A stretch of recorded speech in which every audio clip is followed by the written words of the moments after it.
wabarakatuh. Saya mahasiswi atas nama Kori Lubi Syifa, NIM 2021 096 011 975, akan menjelaskan tentang RPE, protaporosem, kartu soal, dan yang lainnya untuk memenuhi tugas kuliah yang diampu oleh Bapak Rosyidi. Untuk rincian minggu efektifnya, di sini saya mengambil di Sekolah MTS MHI Bangsal Sari, yang mana di mata pelajaran fikih, di sini saya mengajar di hari Rabu, mengambil di hari Rabu.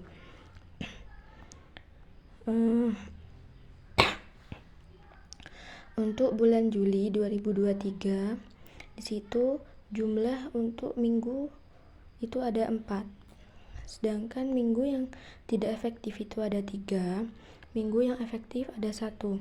Kemudian di bulan Agustus itu jumlah minggunya ada 5, yang tidak efektif itu 0, yang efektif ada 5. Kemudian di bulan September itu jumlah minggunya itu ada 4, yang tidak efektif itu 0, yang efektif itu 4. Kemudian di bulan Oktober jumlah minggunya itu ada 4, yang tidak efektif itu ada 1, kemudian yang efektif ada 3. Sedangkan di bulan November itu jumlah minggunya ada 5, yang tidak efektif ada 0, kemudian yang efektif ada 5. Di bulan Desember itu ada 4 minggu, kemudian yang tidak efektif itu ada 4, yang efektif 0. Jadi jumlahnya dari jumlah minggu semuanya itu ada 26, kemudian yang tidak efektif ada 8, yang efektif ada 18. Untuk minggu-minggu yang tidak efektif itu untuk bulan Juli itu tidak efektif dikarenakan di situ ada libur akhir semester dan juga ada libur Idul Adha dan juga Matsama. Kemudian untuk yang bulan Oktober itu ada PTS atau penilaian tengah semester. Kemudian untuk yang bulan Desembernya sendiri itu ada penilaian akhir semester, kemudian persiapan rapor, dan libur akhir semester gasal. Jadi untuk jumlah minggu efektif yaitu jumlah minggu dalam semester itu dikurangi jumlah minggu yang tidak efektif. Jadi tadi itu ada jumlah minggunya dari kesemuanya itu ada 26 dikurangi dengan jumlah minggu yang tidak efektif, yaitu yang tidak efektif ada 8. Jadi 26 minggu dikurangi 8 minggu. Jadi hasil dari jumlah efektif itu ada 18. Kemudian untuk jam yang efektif, karena saya ngajar di MTS jadi ada 2 jam pelajaran. Untuk jumlah jam efektif yaitu jumlah minggu efektif dikali jumlah jam pelajaran per minggu. Jadi jumlah jam efektif sama dengan 18 jumlah minggu yang efektif itu dikali dengan 2 jam pelajaran. Jadi ada 36 jam pelajaran. Untuk yang program tahunannya itu sendiri di semester 1 ini di bab 1 materi pokoknya atau kompetensi dasarnya itu ada sujud sahwi, sujud syukur, dan sujud tilawah, yang mana menerapkan tata cara sujud sahwi, tilawah, dan syukur. Kemudian mempraktikkan tata cara sujud sahwi, tilawah, dan syukur, yang mana sujud di bab 1 ini ada 8 jam pelajaran. Kemudian di bab 2 dengan zakat jiwa dan harta menjadi bersih, yang mana itu menganalisis ketentuan pelaksanaan zakat, menyajikan ketentuan pelaksanaan zakat. Di bab 2 ini juga ada 8 jam pelajaran. Kemudian di bab 3 ada puasa fardu dan puasa sunnah, yang diantaranya menganalisis ketentuan ibadah puasa wajib dan sunnah, menyajikan hasil analisis tentang ibadah puasa dan sunnah. puasa wajib dan sunnah. Di sini juga ada 8 jam pelajaran. Kemudian di bab 4 itu dengan iktikaf hati menjadi tentram. Dengan menerapkan ketentuan iktikaf, mempraktikkan ketentuan iktikaf. Jadi ada 8 jam pelajaran juga. Kemudian yang dicadangkan itu ada 4 jam pelajaran. Jadi tadi 8 jam pelajaran ditambah pada bab 1, bab jam pelajaran pada bab 1, 2, 3, dan 4 ditambahkan, kemudian ditambahkan lagi dengan jumlah cadangan, jadi ada 36 jam pelajaran. Untuk prosemnya sendiri di kelas 8 ini yaitu untuk materi sujud sahwi, sujud syukur, dan sujud tilawah.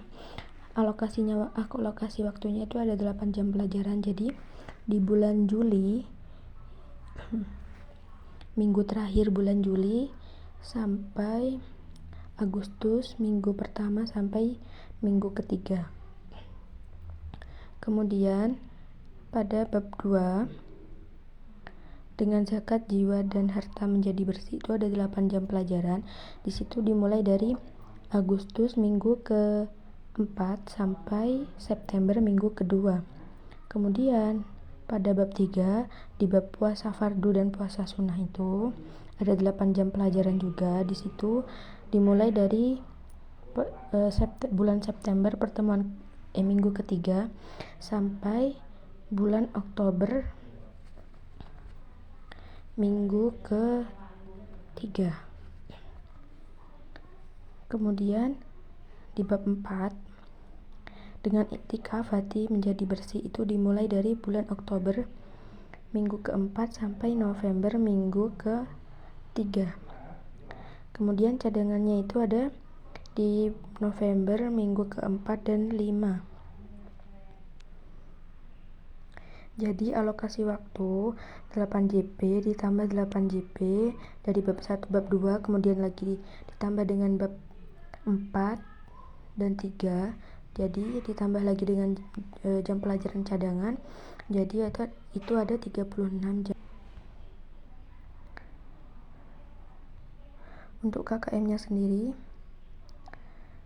kriteria ketuntasan minimalnya itu untuk kompetensi intinya yaitu untuk KI 1 dan KI 2 menghargai dan menghayati ajaran agama yang dianutnya, serta menghargai dan menghayati perilaku jujur, disiplin, santun, percaya diri, peduli, dan bertanggung jawab dalam berinteraksi secara efektif sesuai dengan perkembangan anak di lingkungan keluarga, sekolah, masyarakat, dan lingkungan alam sekitar, bangsa, negara, dan kawasan regional. Untuk KI 3-nya yaitu memahami dan menerapkan pengetahuan faktual, konseptual, prosedural, dan metakognitif pada tingkat teknis dan spesifik sederhana berdasarkan rasa ingin tahunya tentang ilmu pengetahuan, teknologi, seni, budaya dengan wawasan kemanusiaan, kebangsaan, dan kenegaraan terkait fenomena dan kejadian tampak nyata. Tampak mata. Untuk KI 4-nya yaitu menunjukkan keterampilan menalar, mengolah, dan menyaji secara kreatif, produktif, kritis, mandiri, kolaboratif, dan komunikatif dalam ranah konkret dan ranah abstrak sesuai dengan yang dipelajari di sekolah dan sumber lain yang sama dalam sudut pandang teori.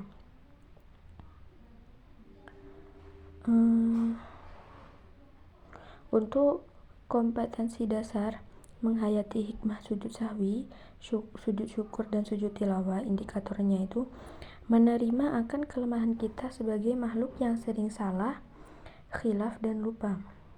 Kemudian menunjukkan sikap syukur setiap mendapat nikmat Allah, menunjukkan sikap tunduk dan patuh kepada Allah. Untuk kompleksitasnya itu di sini saya kasih nilai 75, itu sedang. Kemudian daya dukungnya itu juga sedang 75, intake-nya itu juga 75. Kemudian untuk yang menghayati zakat sebagai bukti ketaatan pada ajaran Islam. Indikatornya menunjukkan sikap taat kepada Allah melalui zakat, menunjukkan sikap syukur kepada Allah. Di sini kompleksitasnya saya kasih nilai sedang yaitu 75. Kemudian daya dukungnya juga 75, intake-nya 75. Untuk kompetensi dasar menghayati hikmah dan manfaat ibadah puasa, indikatornya yaitu mematuhi perintah Allah melalui ibadah puasa dan menunjukkan sikap sabar dalam menjalani ibadah dan meninggalkan larangan Allah.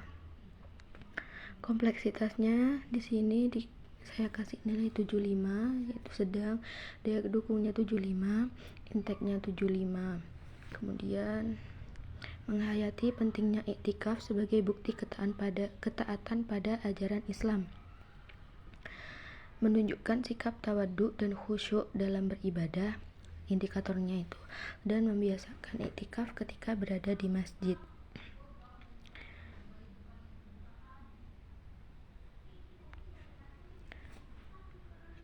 Ini kompleksitasnya sedang yaitu 75, daya dukungnya 75 juga sedang, intake-nya juga 75. Kemudian untuk KKM-nya yaitu kita hitung kompleksitas itu ditambah dengan daya dukung dan juga ditambah lagi dengan intake. Jadi pada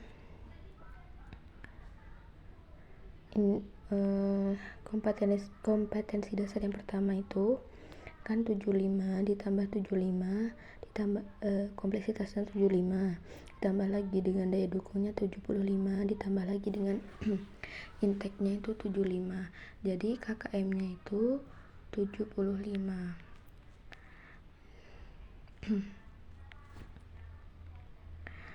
Jadi total nilai dari KKM-nya itu sendiri yaitu 75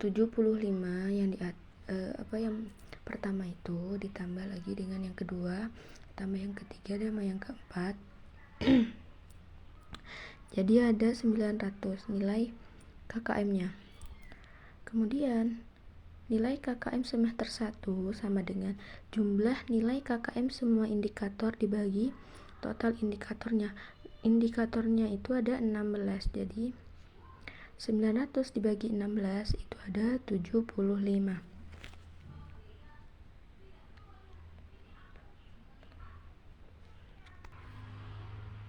Untuk kartu soalnya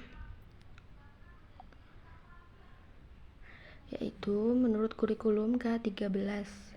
Bentuk soalnya yaitu pilihan ganda, jumlah soal ada 11. Untuk materi yang pertama yaitu tentang sujud syukur, indikatornya yaitu disajikan beberapa pernyataan peserta didik menjelaskan sebab-sebab sujud syukur. Yang nomor 1 yaitu perhatikan kalimat berikut ini. Karena membaca ayat sajadah hebat. Yang kedua karena mendapat kenikmatan. Yang ketiga karena ada tantangan.